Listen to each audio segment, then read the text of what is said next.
Alas 5 po ng hapon at tayo po ay nagpapakain po ng Madre de Agua sa ating mga alaga. Sama-sama na po sila. Huwag mong anuhin yung kalamansi. Umalis ka dyan. Umalis ka dyan.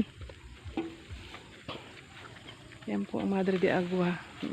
Mataas sa protina. Yan po ang ating mga alaga. Babawasan ko po ng pan at itatanim po natin uli. Yung pong ating tinanim ay syempre alpas itong mga hayop na ito, mga paki-almanin, inuungkal.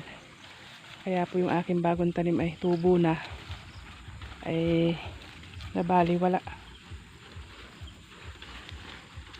Parang medyo matamla itong isang inahin na ito ay.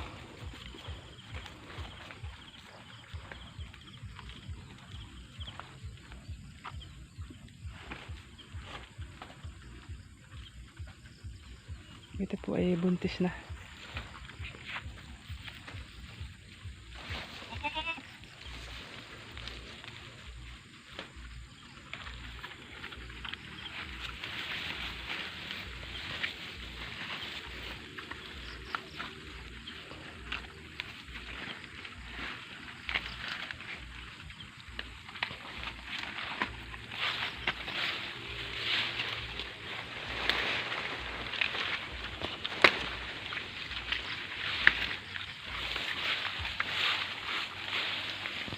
Atin pong kalamansi ay malaki na. Kaso nga laang ay bakuran ko inasuag ng kambing. Pag kinakat yung kanilang ulo ay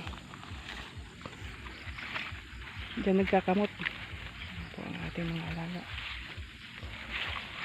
Ito naglilinis-linis ng paligid. Umulan po para maalis ang mga lamok.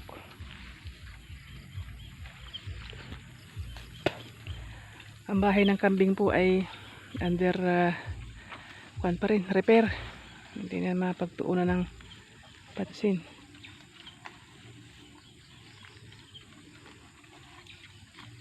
Umulan po ng malakas-lakas ay kaya inano ko po itong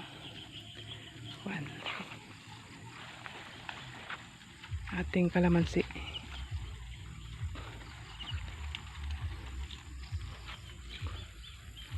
Yan po ang ating mga alaga.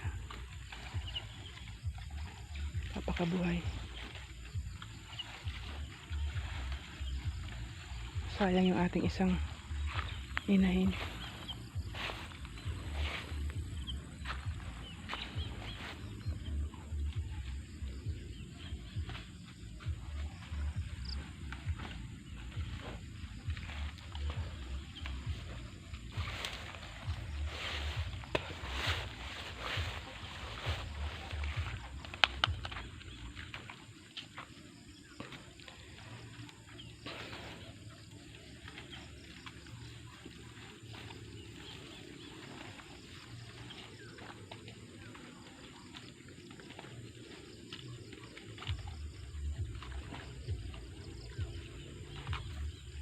Nakakatuwa ang ating maalaga na.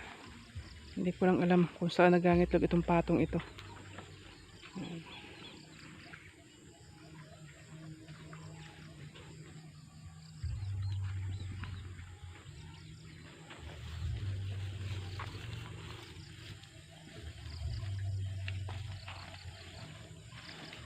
Ayan, sa hapong pong ito may pasan Isidro po kami.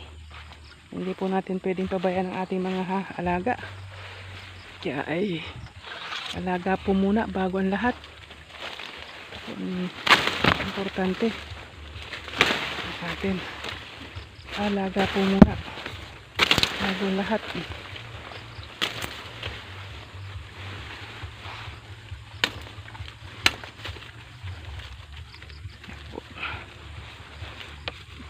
Mataas po sa protina itong Madre de Agua.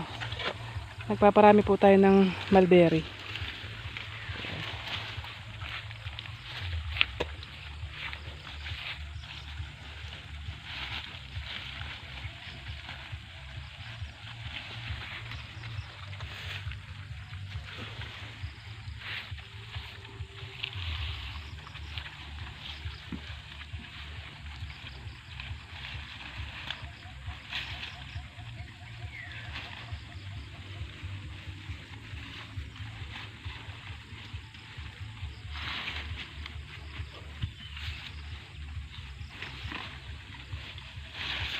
So yun nga po sa hapong ito.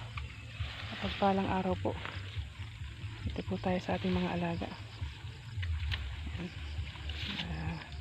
Sisigla. Mabuhay po tayo. Mga magsasaka. Tayo po ang bida.